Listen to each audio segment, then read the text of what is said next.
Good evening and welcome to the Nuvee Club podcast. If you've never joined us before, let me tell you a little bit about the story. We are two guys, are unlikely friends. We met a very long time ago, worked together. It turned out that we do work well together and we're good friends. We love movies. We love talking about movies. We love thinking about movies. We love making movies.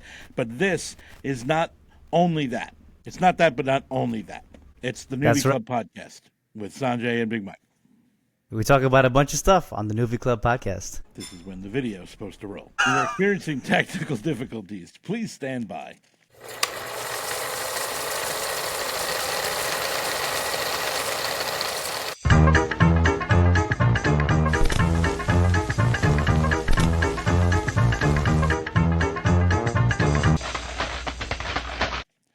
All right. Well, that's what happens when you miss a week. All right? Yeah, exactly. We lose our flow. Talking about losing flow, I have a kidney stone. That's a hell of a reason to miss a week. I mean, you get your the doctor say how this happened. Well, here's the thing. I would assume that other people have experienced a similar medical condition, but I feel like common knowledge is somebody has a kidney stone. It's very painful. It happens out of nowhere. You have an excruciating, sharp pain. You go to the doctor, you go to the hospital, you get it squared away, and you move on with your life. That's my common understanding of kidney stones. Does yours differ in any way? I feel like it has to do with a dietary thing, and then that causes them, and then No, I'm asking. Have you ever known anybody that's had a kidney stone? yes, mostly women and Joey Women. on Friends. And Joey on Friends. Well, I didn't see that episode of Friends, but in my experience, if you have a kidney stone, it's excruciating. It comes out of nowhere. You go to the doctor, they fix it. That's not the case with my kidney stone, and it turns out that I don't think it's the case with most kidney stones. My kidney stone is just chilling in my kidney. It's been in there a very long time, and it's been growing, but I haven't had any pain. I haven't really had. I mean, I've had some discomfort every now and then, but I really haven't had any pain. So the doctors really never made it sound like it was a priority to go get it taken care of. It really wasn't. All right, it's in there. It's not causing you pain. I guess they have other things to deal with. But every once in a while, I do get this discomfort in my lower back, and I always get a discomfort, like a nausea. And, well, I've had other testing, and I said, well, I know I have this kidney stone. I might as well get it taken care of because I know I know that's in there. So it doesn't sound like it's okay. Just let it live in there forever. But it's a process. And so I'm not in excruciating pain right now. But sometimes, discomfort and nausea. so sometimes when you move a certain way, you might be in pain. It doesn't really have anything to do with moving. It's just it's moving. It's in my kidney and it's floating around. And sometimes it'll migrate.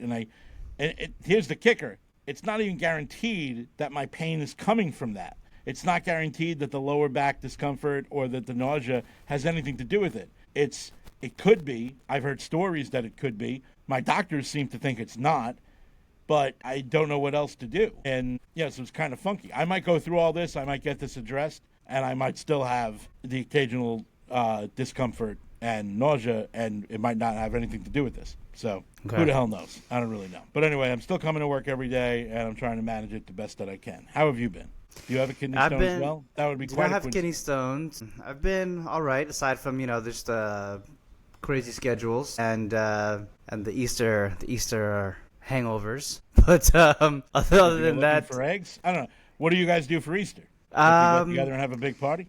Yeah. Well, so Han's birthday was last Saturday. Well, it was last Friday, and she had a little party on Saturday, so we had a little family thing, and then in the city, and then on Sunday, we just me and Lachelle. So Han had a couple of her friends, went out to Long Island, and we just hung out with her. She had like a scavenger hunt. She wanted to do a Easter egg scavenger hunt. Mm-hmm. I just supervised. I was taking pictures and documenting the whole thing. But they were scavenging the backyard for eggs filled with chocolates and Jello shots. I guess my invitation to this, just like your leadership breakfast or whatever, got lost in the mail. Well, what are you doing? You're always working. Would you do like Easter stuff? Were you working on Easter? I actually went to a family member. Took the bike out for the first time. I got a 2020 Harley Fat Boy.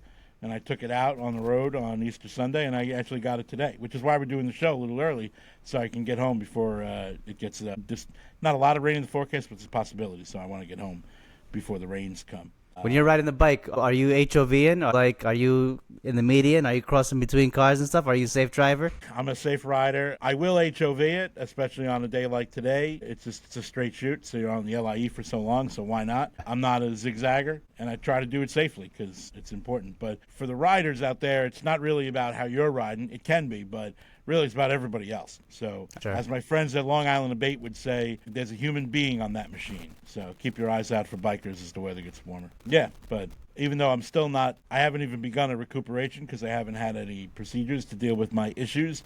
Yeah, I'm just plugging through, just trying to keep everything moving and get to the days that I can have procedures and be all done with that. I did. Oh, glad you can still be here with us, man. Well, you act like I had a near-death experience. So I've been filming those PC Richard and Son videos with the grill. So there was one video, they finally did post it, where I'm selecting the grill. It got really good feedback for PC Richard and Son videos terms. And I filmed part 2, chapter 2 is the delivery of the grill. And we were going back and forth last night about that. It's an interesting experience, especially the more people you get involved in sort of thing. So I needed to get the grill delivered to my buddy's house because my house doesn't really have a good setting for the type of look that they were looking for, but my buddy's house does. And yeah, we got the truck involved. PC Richard and Son staff members, delivery guys. They're picking the delivery guys because they're gonna have to give lines on the video. But it's not it's like a commercial shoot, but not a commercial shoot. Because if you're filming a commercial, you're filming a film, filming anything, you're gonna have to do things lots of different times to get what you want. And really, the only person that can know what you want is the guy sitting behind the big camera. The director knows what he's looking for, has the vision, and I'm kind of the director and in it. So that makes it a lot harder because you have to go back and rewatch things, and people are standing around, and nobody's really getting paid big money for these things. It's all just part of the job. So it definitely makes it more stressful. And then when it comes time to edit it, you got to get the magic wand out, make the video do what you want it to do. And that should be coming out soon. I have the first draft, and they gave me their feedback. So that's what I created. What did you create this week? I created, aside for some meals, I created some meals, some data analytics work. What are you talking about? That's right. Chef in the kitchen. No, actually, I just bought a whole bunch of Middle Eastern spices, some sumac and black cardamom and coriander and all kinds of interesting spices to make my own halal food.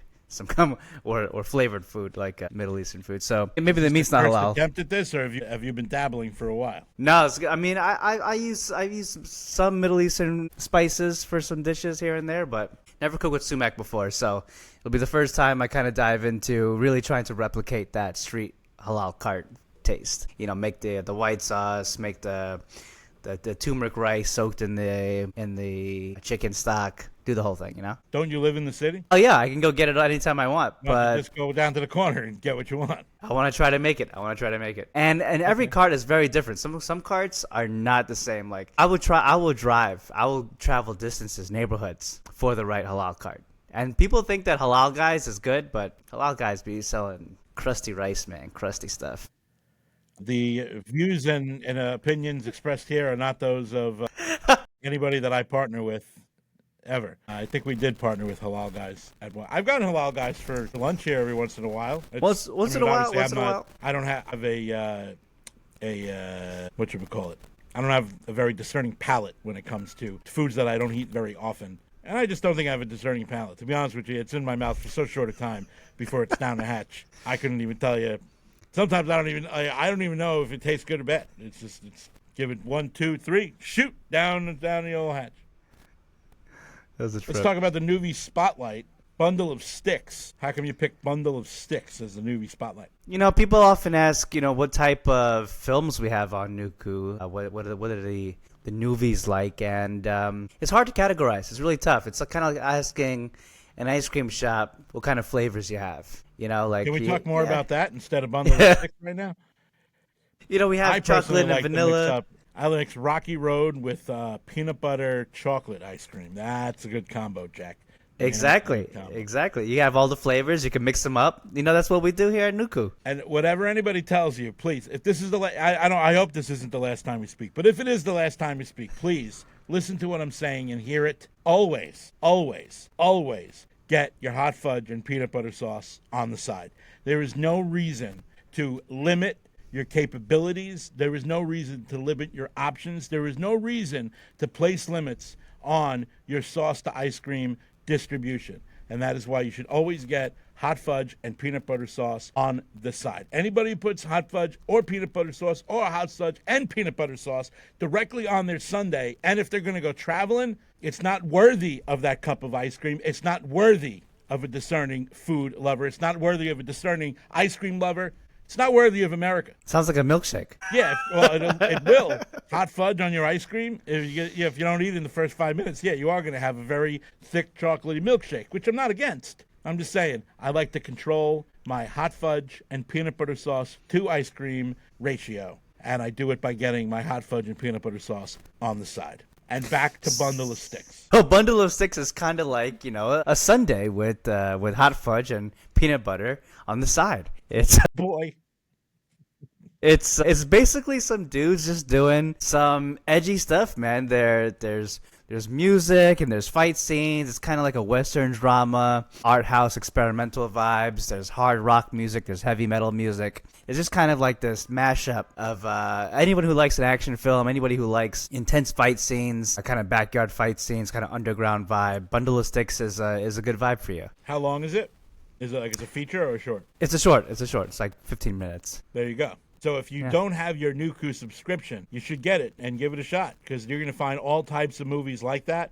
And it really, the selection runs the gamut. There's probably going to be something that you're probably going to find lots of different things that you like on Nuku. So that's NUKHU.com. That's right. And one of the things I've been doing over the last week is revamping our ad and data analytics. There's a whole plethora of information about data analytics and how you should be targeting and retargeting, and how you maximize your campaigns, and how you make your budget very efficient with your spend, and how you're always targeting the right audience and not over targeting the wrong audience. So I've been kind of deep diving into that over the last week. So my brain is kind of mush with numbers and data extensions. Mush. Your brain is mush. So you said, you know what we should do? We should get together and do a show because people want to know about my mushy brain. Exactly. So yesterday we shot a little social video. We got some old actor friends that I've worked with, and we shot a little campaign for that. So you'll be seeing that on the Nuvee Club Instagram very shortly. And I saw the dailies. How long did those guys get to practice and prepare for those roles? They basically rehearsed and finished that take up until that take in about 20 minutes. And then we spent another 5-10 minutes shooting some extra takes, but honestly, I didn't use the extra takes. That was kind of like one of the halfway you handed takes. them the script and then they finished it in 20 minutes? So is that is the ability to consume that information, that dialogue, and spit it back out in a way that's believable, is that a standard in the projects that you've worked on? For pros, yeah. Pros will get new pages. I mean, this is a one-page script, so actors will get, at least for TV shows, they'll get new scenes, new pages, several pages in a day, and they'll have to memorize all of those pages for a scene in an hour or two. Sometimes less. So in terms of when you're working with people that are familiar with memorizing lots of lines and then being able to kind of captivate that intention, that motivation, that character very quickly, it's a very speedy process. I think that would probably be a number one question a lot of people would ask if they're looking into getting to performance, is how quickly and how much would I have to memorize and be able to turn it around. I have noticed that it takes a long time for me to retain a very long piece of script. I do know that repetition is my strength. The more that I repeat it, the better I get at it, the quicker I can say it, the more mustard I could put on it. So I feel like if I was ever going to go hard into that, I would have to spend a lot of time honing that skill. And I believe it is a skill. You can learn how to memorize. There are tricks. It's definitely not a gift that I was born with. Yeah, it's definitely different from, memorizing or kind of having like a general idea of what you want to hit. If you're trying to hit like sales points or target points and trying to like integrate that into like a sales pitch versus, short lines, and then versus like a soliloquy or something like that, which is probably the greatest challenge of all of them. Kind of memorizing a monologue is, I'm sure, a tough challenge for most people, and would take longer than, a couple minutes. Yeah. It certainly is. It's a worthwhile skill to develop. So here you're talking about collectibles. What made you think about collectibles this week? Collectibles and idols, two So different yeah, things out of nowhere. so not out of nowhere, we saw that AI trend where people were doing Oh, the recreations figures. of Yeah, themselves as toy figures. yeah. And with the market the way it is, I've kind of heard that people are putting their money in certain collectibles to hold value. And collectibles, like they say, like fashion items, like a Birkin bag or something, appreciates more than some stocks in the stock market. So like when you think about collectibles and you think about things that people just buy and then maybe use once in a while or not often, I think it's an interesting conversation because why do people do that? Like why? Like, do you still do that? Over time, I think is for me as I've gotten older, the accumulation of things really hasn't been a priority. I can say that there are probably only two things. I played with baseball cards when I was a kid, and you collect them.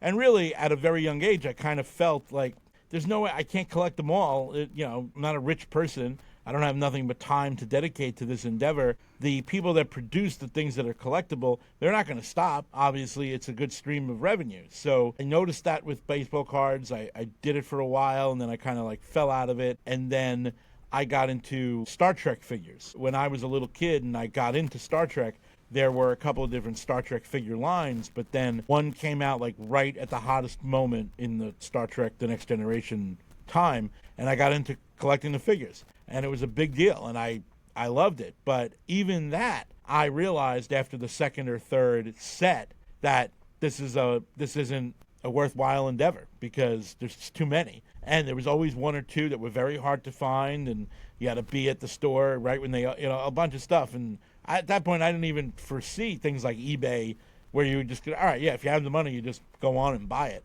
I mean, I still have them. They're in a box somewhere, in a storage unit somewhere. But the only other thing that I've ever been passionate about collecting, and it's a personal reason, are the Star Trek Christmas ornaments. That's something that in the beginning, it would come out one per year, one ship, and that was it. And that was something I could hang with. Yes, once per year. It really was something that my mother bought me. My mother would buy me the Christmas ornament every single year, and I loved it. And I always had this vision when I was a little kid. Hey, one day I'm just going to have a Christmas tree full of Star Trek ornaments. That's the whole tree. And, it didn't take, after 15, 20 years, it took 15, 20 years, but I got there, and I am there, and there I am now. But what happened is they didn't restrict it to only one per year. Of course not. Then 7 years in, they started making 2 or 3 ornaments, and this one. Then there was 4 ornaments, and then a Comic-Con exclusive ornament. So now it becomes a big investment to do it. And to be honest with you, I don't really know how much value there is in it. They're valuable to me because it's a personal thing to me. And there's like one ornament that is very, very rare that if you went to go buy it right now, it would cost you like $3,000. And I don't have that ornament because I didn't know it was coming out when it came out and whatever. But I have all the rest. So some of them are worth a couple $100, some of them aren't. But it's really just for me to have. It's really one of those things where it's like the beauty's in the eye of the beholder. Like you really got to see it for yourself, and then if you just so happen to find somebody else that also sees that beauty, then maybe there's a value attributed to it. But otherwise, for you at least, it kind of loses its cachet. It kind of loses its specialness the more and more they do it, and the more they make it more available to other people. Yeah, and they, with the Comic-Con exclusive, I just was like, I'm not going to go to Comic-Con just to buy this one ornament. I know they're always going to be available on eBay the next day for maybe double the price. But double the price, it comes out, it's $30. All right, so I pay $60. I didn't have to go to the Comic-Con to get it, and now I got it. Maybe one day it will be worth money, but that's not why I bought them. That's not why I collect them. Do that to sell them one day. I did it to keep it. And some people use collectibles as like a status symbol, like, sneakers or jewelry, I guess. Yeah, but why do you need 800 pairs of Jordans? You got 2 feet.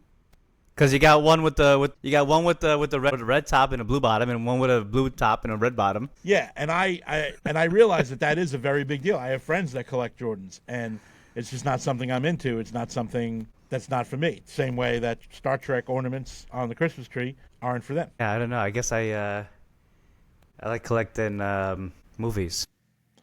And Middle Eastern spices.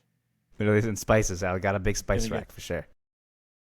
getting some turmeric. Speaking of spices, I like talking about this. It was an article about, I think it's 41% of people always look for something to watch before they sit down to have their food. Is that the same article that we're talking about? That's correct. Yeah.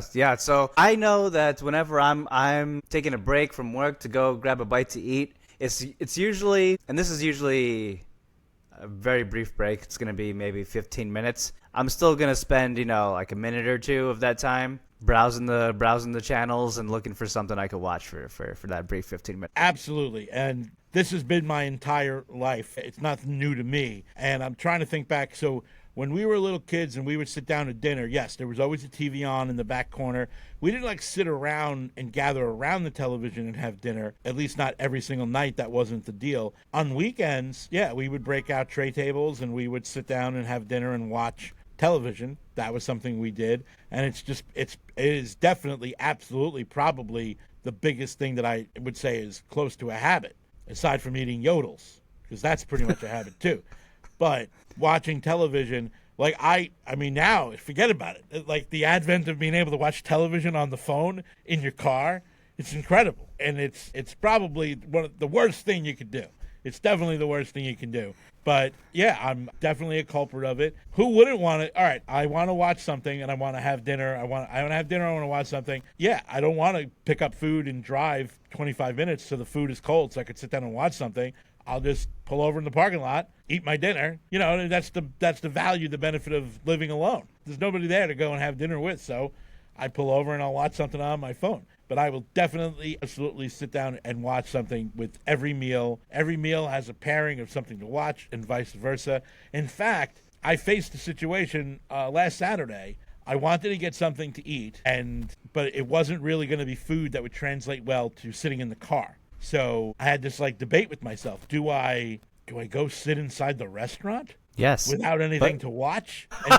And just I didn't have headphones. That's usually what people do. They prop up their phone on a glass. They got their earbuds in there.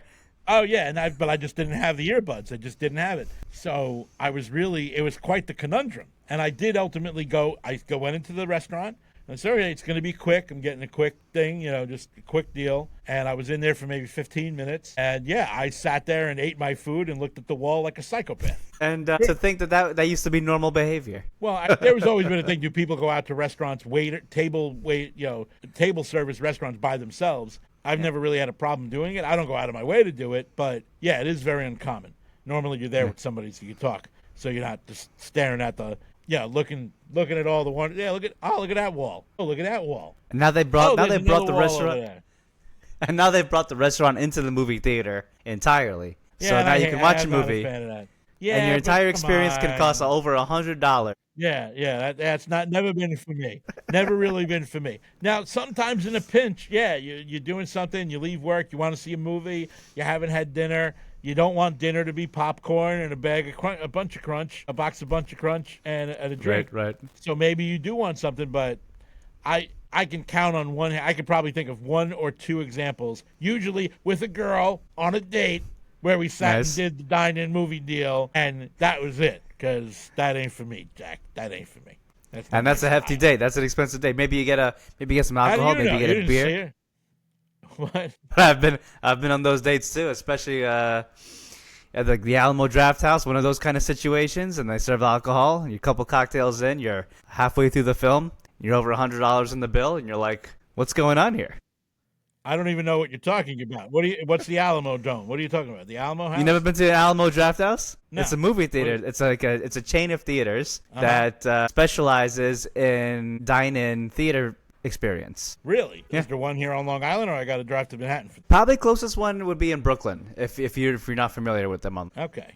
Yeah, well, I can see that. Listen, I probably wouldn't. I don't even want to go down and eat chicken fingers and French fries during my movie. I want to eat popcorn. I want to eat Bunch of Crunch, maybe a Butterfinger. I like Butterfinger. I like Reese's Pieces. I'm not going to start drinking rum and Coke. Yeah, give me 3 $19 rums and Cokes while I'm watching this movie. That's how it's becoming. To think, when I was in school and I was watching movies in the theater, I would bring my knapsack with me with my fruit and my granola and my sandwich and my thermos of water, and I'd camp out at the theater. I'd be there all day. He's into that. All right, my movie pick of the week. I'm going to blow your mind with something, okay? Uh-huh. It's called The King of Kings, a story by Charles Dickens. I'll try to give you the quickest version of what happened. So remember I talked to you about, I know I talked to you about going to a movie that wasn't a movie that I thought was a movie, and it was Yes. The Chosen, Last Supper, and it ended up being just the first 2 episodes of season 5 of a television show that I don't watch. Right. The preview, when I was in that movie, was for this movie called King of Kings, and it was a cartoon about Jesus' life. So I remember thinking it was strange that there was a cartoon about Jesus' life and it was going to be, a motion picture we can go see. But there was also Charles Dickens was like a part of it somehow. So I was kind of interested, but it faded away. Then 2 weeks later, it comes time to go to the movies, and King of Kings is the only thing really playing at the right time for me. So I was like, all right, I'll go see it. Why not? So as I'm walking into the theater, I'm reminded by the sign. The sign says, King of Kings, a story by Charles Dickens. I was like, I kind of forgot that was something Dickens has a part of it. So I come in. First scene is Charles Dickens on a stage. It's a cartoon. Charles Dickens is on a stage giving his performance of A Christmas Carol, and they're at the very end. Scrooge is in the cemetery, but his kids, Charles Dickens' kids, are backstage, and they're creating a ruckus. Something rolls out from under the curtain, and they disturb him. So he scolds his kids because he's like, "This is Daddy's job. You can't be doing this." His youngest child is obsessed with kings. He's obsessed with King Arthur.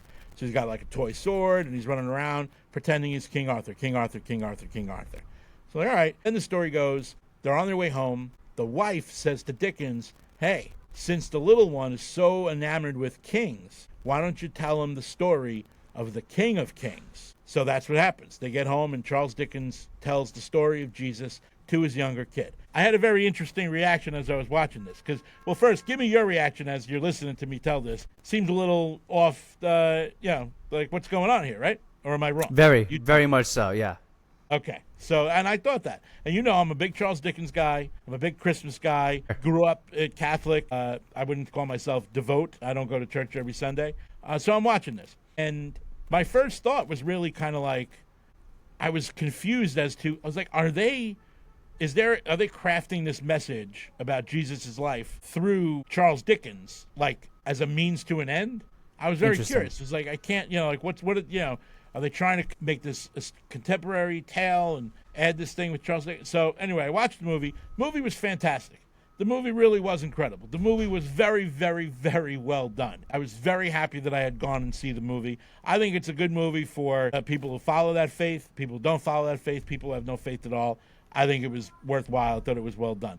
The art was a little weird. It's very pointy nose type stuff. It's very strange, but it wasn't so distracting. It's just that was the particular style of the animation. So then I leave the theater, and I'm like, yeah, let me learn more about this. Anyway, here's the part that's going to blow your mind. Charles Dickens did write that. Wow. Charles Dickens wrote a book called The Life of Our Lord. It was never published. He only wrote it for his kids, and he would recite it to his kids every Christmas. So he didn't want it to be published while he was alive and while his kids were alive. This is like the legend of it.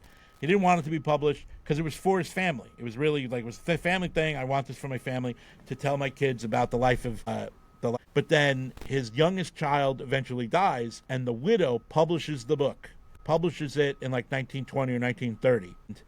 Sure enough, I picked it up, I read it.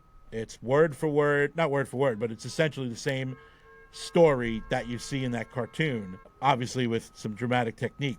Yeah, it's a thing, and it makes sense because I did think this at one point in the movie. I was like, so how much does religion play into A Christmas Carol? It's there. Obviously, the goodness of the spirit of Christmas is there. But there is one scene where Tiny Tim and Bob Cratchit come back. When you're introduced to Tiny Tim, he's coming home from church. Tiny Tim is coming home from church with his father.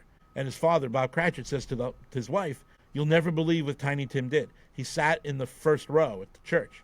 And I asked him why he did that. Tiny Tim said, "Well, I think it's important for everybody to see me as a cripple because I want them to remember who made blind men see and lay beggars walk." So there is, the religion is in that story weaved in. That really kind of blew me away. Yeah, wow, that sounds powerful, especially around the holiday time. That sounds like really on really good match. Yeah, you know, on brand. absolutely. So finally made it to the theater to watch Sinners and IMAX. What'd you think? I haven't seen it yet. If you get a chance to watch it in IMAX, highly recommend. You know, I've Really? seen a lot of movies in IMAX, and a lot of them don't really justify the IMAX, but this movie justifies it. You know, and I haven't seen a lot of Ryan Coogler's or Michael B. Jordan's films, but I was thoroughly satisfied with this film. Very impressed with the filmmaking, the craft, the world building, the performances, and the pacing of the story. Just really the how much research was done to create this world and to tell this kind of very character-driven story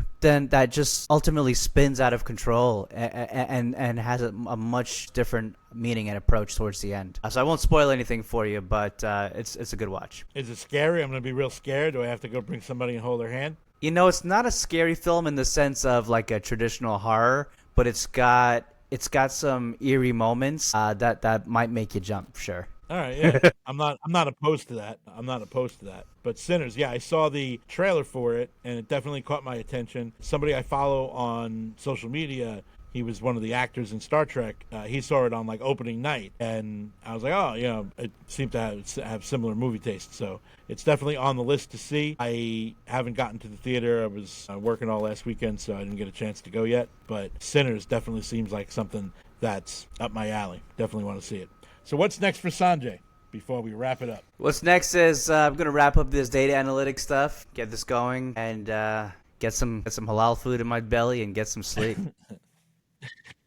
That sounds pretty cool. I have a very busy weekend. I'm going to be with the radio station here at the Long Island Shooting Range, which isn't too far from your house. It's in Wading River. They Nice. have their demo weekend. I'll be there both days. I'm also going to be the Blessing of the Bikes with Long Island Abate. It's a motorcycle safety organization.